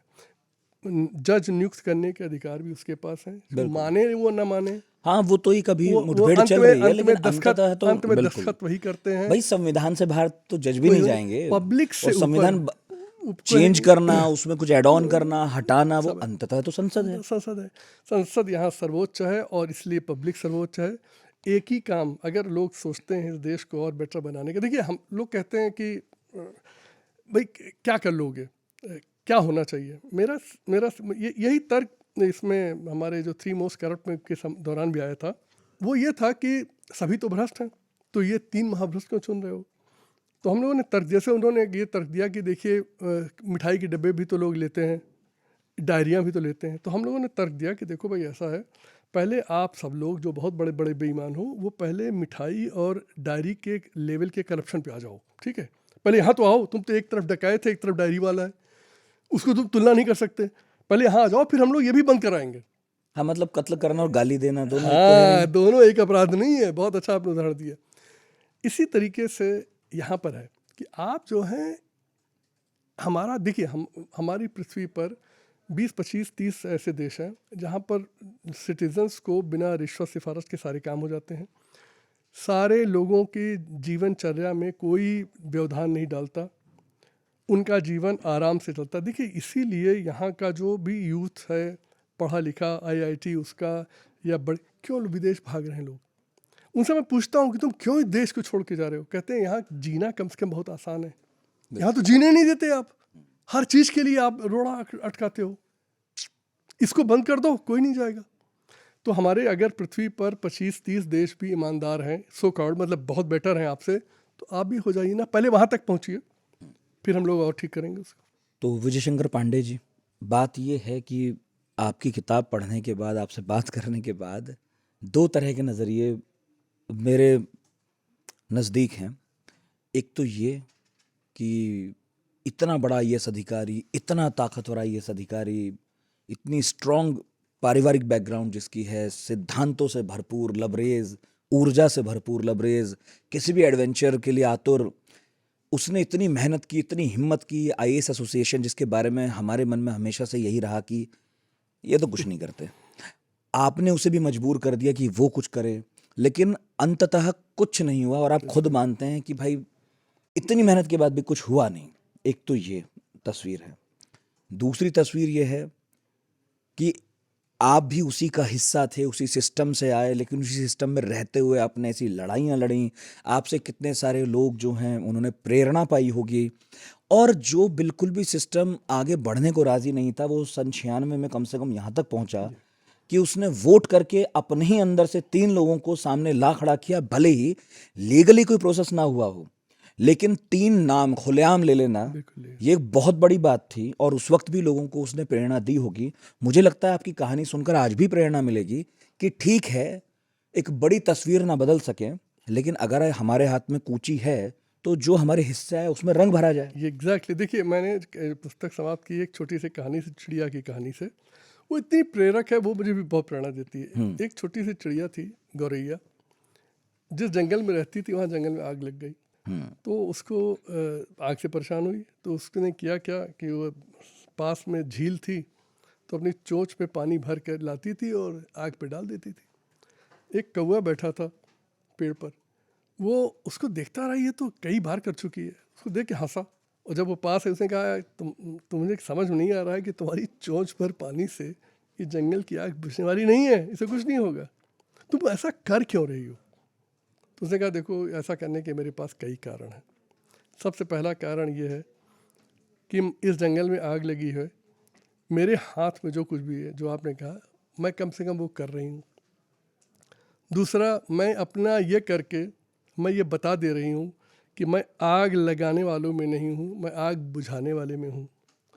तीसरा, उसने कहा कि मेरे इस काम से शायद कुछ और लोग प्रेरित होकर चोंच भर पानी ला के डालें तो कुछ शायद जंगल की आग बुझे। और चौथा, जब भी जंगल का इतिहास लिखा जाएगा तो मेरा नाम उन लोगों में आएगा जो जंगल की आग बुझाने में थे, लगाने में नहीं थे। तो विजय शंकर पांडे नौकरशाही की गोरैया हैं। जी हाँ, बिल्कुल, मैं इससे ज़्यादा कुछ नहीं मानता अपने को।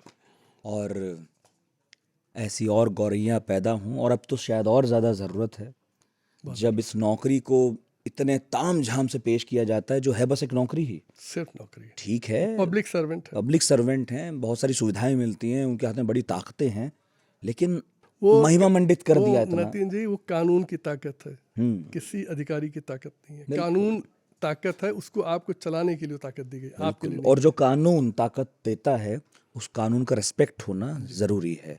वो सिर्फ आपको ताकत नहीं देता, बल्कि आपसे कुछ मांग भी करता है। जनता के लिए सेवा कराने के लिए ताकत देता है आपको, बस ज़्यादा कुछ नहीं है। और अंत में मुझे याद आता है गांधी जी का जंतर, जिनके बारे में हमने भी बहुत सारी बातें की पॉडकास्ट से पहले, कि जब कभी तुम्हारे सामने कोई प्रश्न हो कि करूं नहीं करूं क्या करूं, तो उस व्यक्ति का चेहरा याद करो जो सबसे कमज़ोर आपने देखा हो, और ख़ुद से पूछो कि जो कदम उठाने वाले हो वो उसकी ज़िंदगी में कितना बदलाव करेगा। उसके में करता हो, सही है। जरूर करिए। तो बहुत बहुत शुक्रिया सर, बहुत बहुत धन्यवाद, आपने मुझे बुलाया और आपने शानदार किताब लिखी। मैं रिकमेंड करूंगा 3 महाभ्रष्ट ज़रूर पढ़ें। एक बहुत दिलचस्प कहानी, सच्ची कहानी, और आकांक्षा पब्लिकेशंस नोएडा से आई है। इसे खरीदा जाना चाहिए, इसे पढ़ा जाना चाहिए। और सच में हमारे दौर में जो करप्शन को लेकर लड़ाइयाँ लड़ी गई, उनमें से एक बड़ी लड़ाई है ये। हम भले ही थोड़ा सा भूल गए इसे, लेकिन इस किताब ने इसे फिर से मौजू किया, और चूंकि अब दर्ज हो गई है इसमें, आपने पॉडकास्ट तो सुन ही लिया है, तो पढ़िएगा ज़रूर। और विजय शंकर पांडे जी को शुक्रिया अदा कीजिएगा, उन्होंने अपने हिस्से की लड़ाई लड़ी, हमारे हिस्से में से पढ़ना है, हम इसे पढ़ेंगे। थैंक यू, बहुत बहुत धन्यवाद। तो पढ़ाकू नितिन में इस हफ्ते इतना ही। अगले हफ्ते फिर हाजिर होंगे किसी नए टॉपिक के साथ। radio@aajtak.com पर लिखते रहिए, बताते रहिए कैसा सब कुछ लग रहा है। बहुत बहुत शुक्रिया।